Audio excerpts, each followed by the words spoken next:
Magandang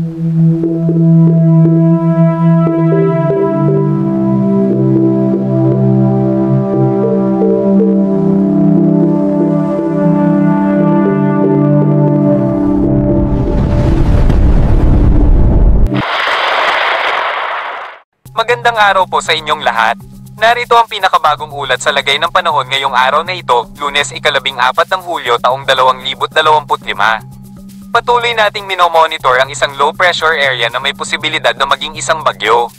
Lagay ng panahon. Sa kasalukuyan, ang LPA ay patuloy na nagpapalakas at inaasahang magdudulot ng masamang panahon, lalo na sa kanlurang bahagi ng bansa. Dahil sa LPA, inaasahan ng malakas na pag-ulan at hangin, partikular na sa mga lugar sa kanlurang Visayas at Mimaropa. Ang hanging habagat ay naapektuhan din ito na nagdudulot ng mas malakas na ulan. Kung lalakas ang LPA at magiging isang ganap na bagyo, inaasahang magdudulot ito ng malakas na pag-ulan, pagbaha sa mabababang lugar, at pagkasira ng mga ari-arian at pananim. Kaya naman, pinapaalalahanan po namin ang lahat na maging handa. Batay sa aming pagtataya, malapit na ang LPA sa ating bansa, partikular na sa silangang bahagi. Kung magiging bagyo ito, tatawagin itong bagyong Chris-ing. Kapansin-pansin ang lawak ng LPA. Kung lalapit ito sa bansa at mananatili ang laki nito, may mataas na posibilidad na maging isang malakas na bagyo na may kakayahang magdulot ng malawakang pinsala. Pinapalakas din ito ang hanging habagat mula sa Antarctic Ocean at ang easterlies mula sa Pacific Ocean. Ang pagsasalubong ng mga hangin na ito ang magpapataas ng lakas ng LPA o bagyo. Pinapaalalahanan po namin ang lahat, lalo na ang mga naninirahan sa mga mabababang lugar at malapit sa mga ilog, na maging alerto at maghanda para sa posibleng pagbaha at landslide. Mangyaring ipaalam din sa inyong mga pamilya at kapitbahay ang mga babalang ito. Posibleng landfall. Batay sa aming pagtataya, posible na mahagip ng LPA ang silangang bahagi ng Luzon at maglandfall sa Babuyan at Batanes. Pinapaalalahanan po namin ang mga residente sa mga nabanggit na lugar na maghanda ng maaga. Tropical Cyclone Threat Potential. Sa buwan ng Hulyo, may posibilidad ng paglandfall ng bagyo batay sa aming mga pagsusuri.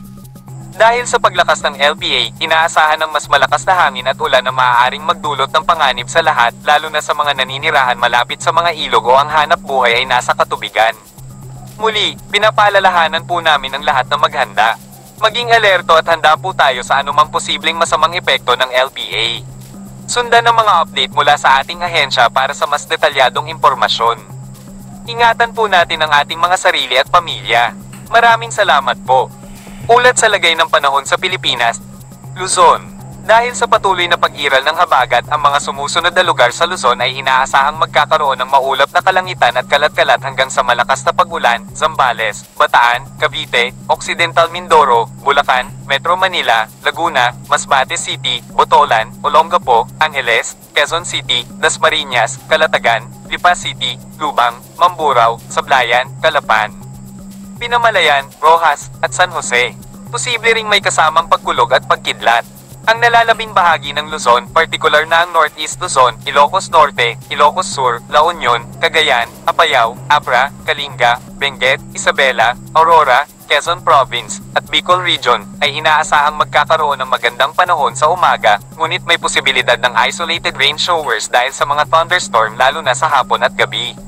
Visayas. Inaasahang magkakaroon ng maulap na kalangitan at pag-ulan ang mga sumusunod na lugar sa Visayas, Malay, Rojas City, Iloilo City, Cules, Bugasong, San Jose, Oton, Aniay, Nueva Valencia, Bago, Canlaon, Calatrava, at Hinigaran.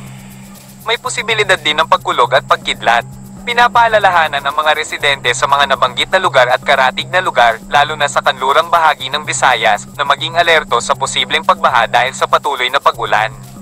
Ang silangang bahagi ng Visayas ay inaasahang magkakaroon ng magandang panahon, ngunit may posibilidad pa rin ng isolated rain showers dahil sa thunderstorm. Mindanao. Dahil sa paghila ng LPA sa habagat, ang kanlurang bahagi ng Mindanao ay inaasahang magkakaroon ng maulap na kalangitan at biglaang pag-ulan. Ang mga lugar na ito ay kinabibilangan ng Zamboanga City, Siocon, Dipolog, Pagadian, Olog, at Sumisip. Pinapaalalahanan ang mga residente sa mga lugar na ito na maging alerto sa posibleng pagbaha, lalo na sa mga lugar na ilang araw nang inuulan. Ang nalalabing bahagi ng Mindanao ay inaasahang magkakaroon ng magandang panahon. Palawan.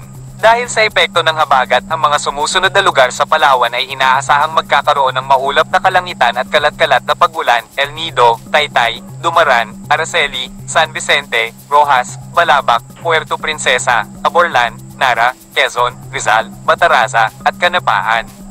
May posibilidad pa ring sumilip ang araw. Lagay ng karagatan. Sa kasalukuyan, wala pang nakataas na gale warning sa anumang baybayin ng ating karagatan.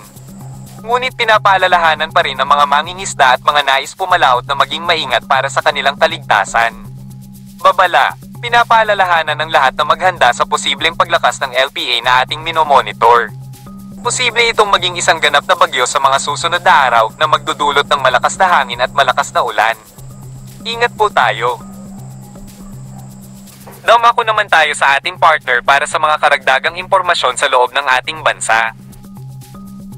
Narito ang ating latest satellite image kung saan ang southwest monsoon o habagat ay patuloy pa nga rin ng epekto sa ating bansa. Inaasahan nga natin na ang habagat ay magdadala ng maulap na papawirin at mga kalat-kalat pa rin ng mga pag-ulan, pagkidlat at pagkulog sa lugar ng Western Visayas, sa may Zamboanga Peninsula, sa lugar din ng Barm, pati na rin sa may Zambales, Bataan, Cavite, Occidental Mindoro, Romblon, pati na rin sa may Palawan. Although sa may Palawan, patuloy pa nga rin na magkakaroon ng bugso ng mga malalakas na pag-ulan.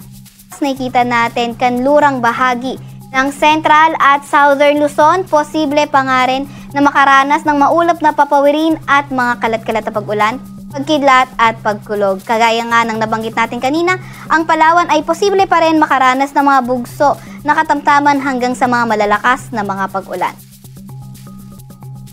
Para naman sa lagay ng panahon sa Metro Manila at nalalabing bahagi ng Luzon, nakikita natin na mas magandang panahon yung ating inaasahan, bahagyang maulap hanggang sa maulap na papawirin at may mga tsansa pa rin ng mga localized thunderstorms.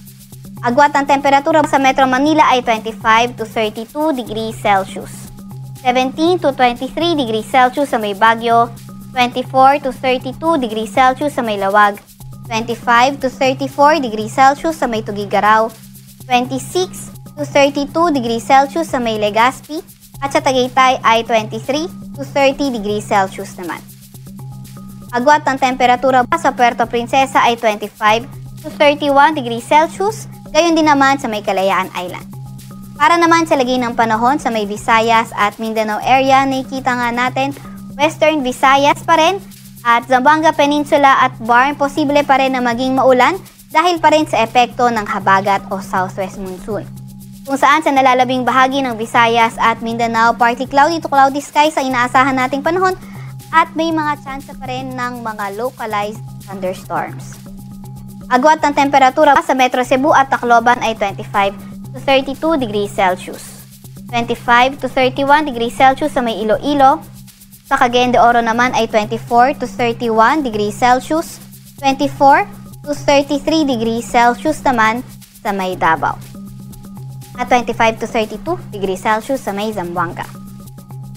Para naman sa 3-day weather outlook na mga pangunahing syudad natin, nakikita natin sa may Baguio City, Tuesday until Wednesday, magpapatuloy ang fair weather conditions at may mga tsansa pa rin ng mga thunderstorms. Pero pagdating naman ng Thursday, sa Baguio at malaking bahagi rin ng Northern Luzon ay posibleng makaranas ng mga pag-ulan. Para naman sa lagay ng panahon sa Metro Manila, Legazpi City, pati na rin sa malaking bahagi ng Central Luzon, Calabarzon, Bicol Region, pati na rin sa may Mimaropa, posible pa nga rin makaranas ng maulap na papawirin at mga kalat-kalat na pag-ulan, pagkidlat at pagkulog. Pero nakikita natin bandang Wednesday or Thursday, posible rin yung mga occasional rains, mostly sa western section ng Southern Luzon at Central Luzon. Sa Metro Manila, ang agwat ng temperatura ay 26 to 31 degrees Celsius. 17 to 23 degrees Celsius naman sa may Baguio City at 26 to 31 degrees Celsius sa may Legazpi City. Para naman sa mga pangunahing syudad ng Visayas, Metro Cebu, Iloilo City, Tacloban City at malaking bahagi nga ng Visayas, posible nang maging maulan Tuesday until Thursday. Naasahan nga natin yung mga bugso ng moderate to heavy rains, posible around Wednesday to Thursday sa may western section ng Visayas. Agwat ng temperatura sa Metro Cebu from Tuesday to Thursday ay 25 to 31 degrees Celsius. 25 to 31 degrees Celsius sa may Iloilo City at 26 to 31 degrees Celsius naman sa may Tacloban City. Para naman sa mga pangunahing syudad sa may Mindanao area, nakikita natin Metro Davao, Cagayan de Oro at Zamboanga. Tuesday until Thursday, posible pa rin na magkaroon ng mga kalat-kalat na pag-ulan, pagkidlat at pagkulog at makulimlim na kalangitan. Agwat ng temperatura sa Metro Davao from Tuesday to Thursday ay 24 to 33 degrees Celsius. 25 to 31 degrees Celsius sa may Cagayan de Oro at 25 to 32 degrees Celsius sa may Zamboanga City. Sa Kalakhang, Maynila, ang araw ay lulubog ng 6:29 ng gabi at sisikat ng 5:35 ng umaga.